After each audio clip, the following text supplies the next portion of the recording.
Documenting and integrating sources while using Chicago style. Dear students, in this session, we are going to talk about the important tips and some of the fundamental tips which are required for using a Chicago manual style for your citations and documentation of sources.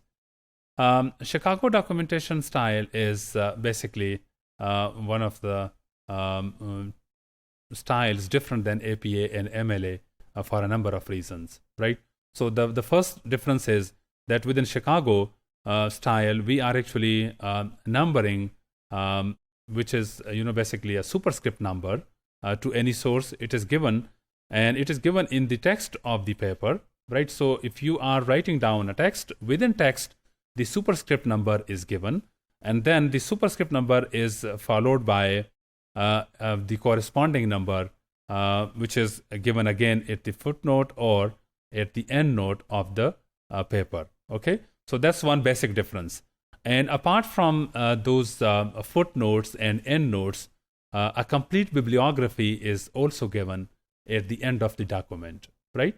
So footnote or end note, that's actually the initial source indication which is given, and then the complete source is given in the bibliography list, which is given at the end, right?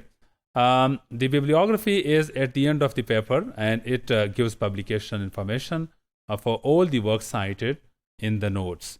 And remember that there is one more difference for Chicago. You would be using this IBID.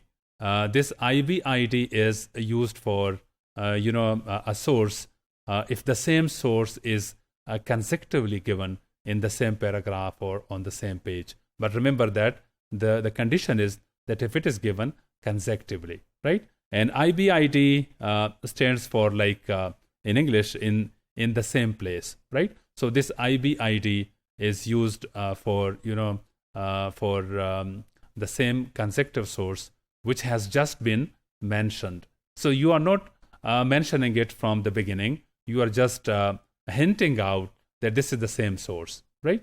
And then it is used in Chicago.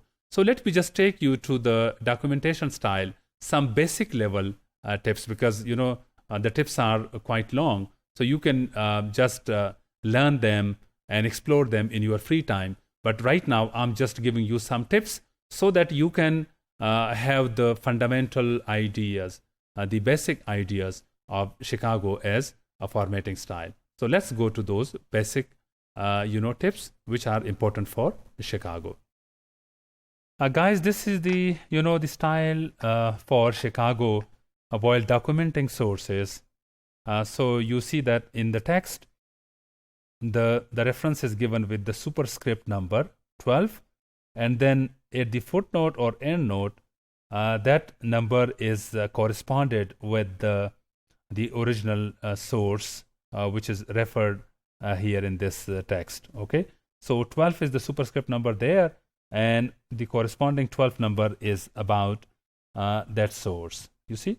And in the footnote and the end note, the source is given in this style, you see, when the year of publication and the city of publication and the publisher, they are given in the brackets.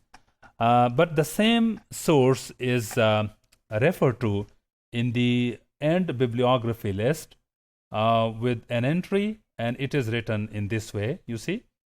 And that's the difference between the in-text citation for Chicago and the bibliography entry at the end list, you see.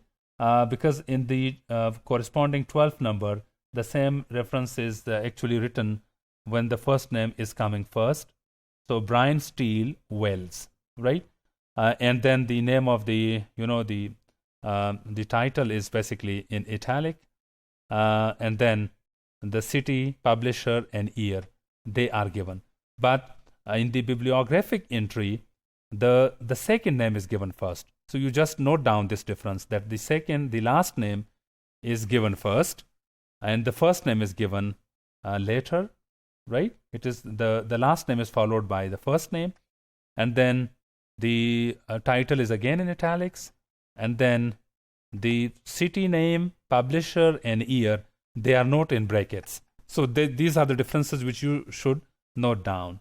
And let me just take you to some more examples. If you are referring to a source which you have already cited, you may very simply give the author's last name. So if you are just citing the same reference which you have already given, then you would be just writing down the name, right? The last name and a short form of the title. So you are not writing down the complete title, just a short title and then the page number. So this is the reference which you have already mentioned. And remember that if you are consecutively referring to the same source, then you are just writing down IBID and the page number, right? As discussed earlier, this is in the case when you are just referring to the same source consecutively. In the case of this example, you are not consecutively referring to the same source, but you have already somewhere you have mentioned that source. So now you are giving the short identification of that source with the same corresponding number. So these are some of the tips which should be known to you. And for book, you would follow this format. This is the in-text, the note, like the footnote or the endnote entry.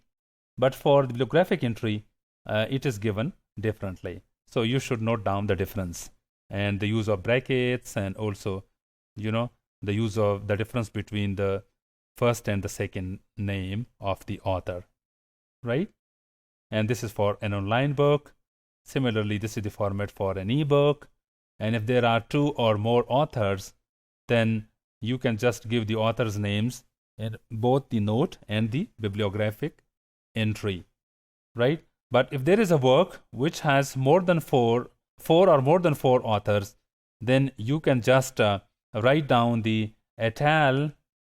In the bibliographic entry, in the in-text entry, and then in the bibliographic entry, you would be listing out all authors' names, right? So you should just note it down that if there is like this 4, so Lion Hunt et al., right? So only one name is given. The first author's name is given, and it is followed by et al., right? But in the bibliographic entry, all those authors are mentioned. So in the last entry, bibliographic entry, which is the end list, the complete names of the authors are mentioned. So guys, these are some of the tips, and you should also note down that the organization as an author can also be given in this case when the author is not known, but the source is the property of the organization. Then the organization name is given. And particularly when the author is not known, then you are just referring to that source with the title, right? So no organization in this case, no author in this case is known, so the title is given. And one more tip, that the edited work without an author is also referred in this Chicago style, right? So that's the editor. The editor is given there. The name of the editor's name is there, but the author is not there, so it's not mentioned here. Only the editor's name is given with ed, which stands for editor. So these are the tips, and you can further develop your expertise in this Chicago style for your research purposes from the Handbook of Chicago, or from this book which I'm referring to in this course. You can develop your expertise and you can use for your research purposes.